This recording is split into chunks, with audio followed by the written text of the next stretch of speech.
Welcome to Monday's devotions. We're looking this today at the book of Job in chapters 34 and 35. So let's read a wee part of that, beginning in chapter 34 and verse 1.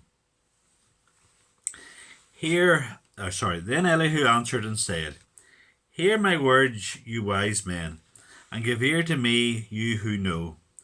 For the ear tastes words as the palate tastes food. Let us choose what is right. Let us know among ourselves what is good.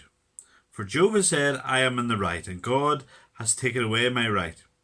In spite of my right, I am counted a liar. My wound is incurable, though I am without transgression.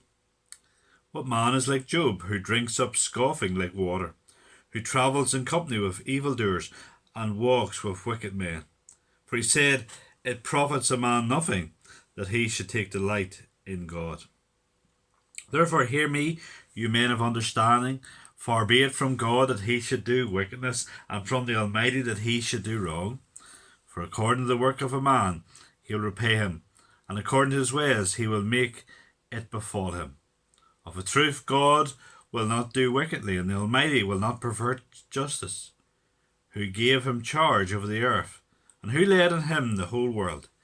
If he should set his heart to it, and gather to himself his spirit and his breath, all flesh would perish together, and a man would return to dust. Amen. As Elihu continues to speak, he calls on these wise men, that's Job's friends, to listen. And here in Job 34 and verses 1 to 4 he says that. And as we look here, Elihu has a very high view of his own wisdom and his own eloquence. He accurately quotes Job's claim of being righteous there in verses 5 to 6. But then he becomes inaccurate in claiming that Job said there is no profit in taking delight in God. Now, Job did say he looks around and he sees that the wicked prosper and the righteous suffer. He did say that, but he didn't go as far as saying there's no value in delighting in the Lord.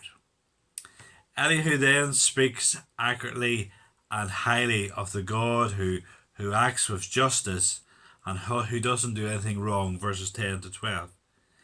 His view of God is majestic, it's glorious. The God who rules over the whole world, verses 13 to 15. The God who rules over the rulers of the world, verses 16 to 20. This God before whom nothing is hidden, verse 21 and 22.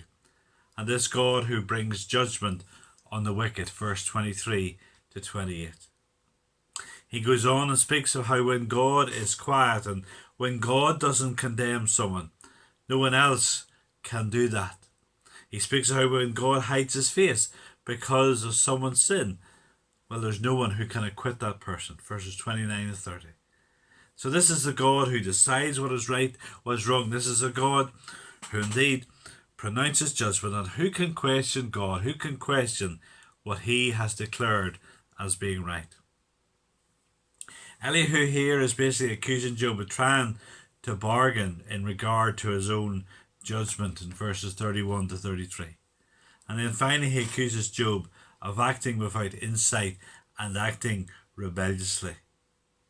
Elihu's hope was that suffering would change Job for the better. Remember, part of his theology is that God uses suffering to rescue people from hell. But here he seems to think it has made Job more rebellious. Job's response, indeed, to what he's gone through is he's more rebellious. That's what Elihu is thinking here. And so he sees the plan of God as being thwarted by that. But as we look at Elihu, there's mistakes in his understanding of the situation. But what he teaches about God, the majesty and the glory of God, is something truly wonderful. And that continues over to the next chapter.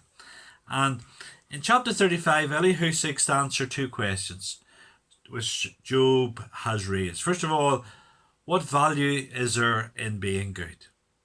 And Elihu's reply here is intriguing. And he speaks of God's greatness being so far above humanity that our wickedness and our righteousness, they do not impact God. Our wickedness and righteousness will surely impact us, he teaches there in verse 8, although it will not change God. It will not adjust God. God cannot be changed because God is perfect, and that perfection will continue for all of eternity. So he never will change. He never changes. And so what we do, it doesn't change God. That God is so far above us, we're so small, we're so insignificant, we cannot impact God for change. Is Elihu right? I think some senses he is right, and about the character and the nature of God, he is right. I think he's wrong if God is indifferent to whether we live a sinful or a righteous life. God cares. God cares so much about the life that we will live. The second question from Job that Elihu responds to was, why does God not answer prayer? Verse 9. And the answer that is given is that it's down to man's sinful pride that God doesn't answer. Verse 12. Elihu sees Job as someone who's guilty of this pride, as he accuses him of being a man of empty talk. And so he is basically saying, Job, listen, you're someone who God is not answering your prayers because of the sin that's within. Now, Elihu's teaching here regards why God doesn't answer prayer. It's true as a general principle. But in Job's specific case, there was more to it. And Elihu, like the other friends, his theology is too simple, too easily worked out. When often behind God's ways, God's schemes, there are very intricate patterns being woven. And so we must realise that. And we mustn't have a God who we can fit into a neat little square.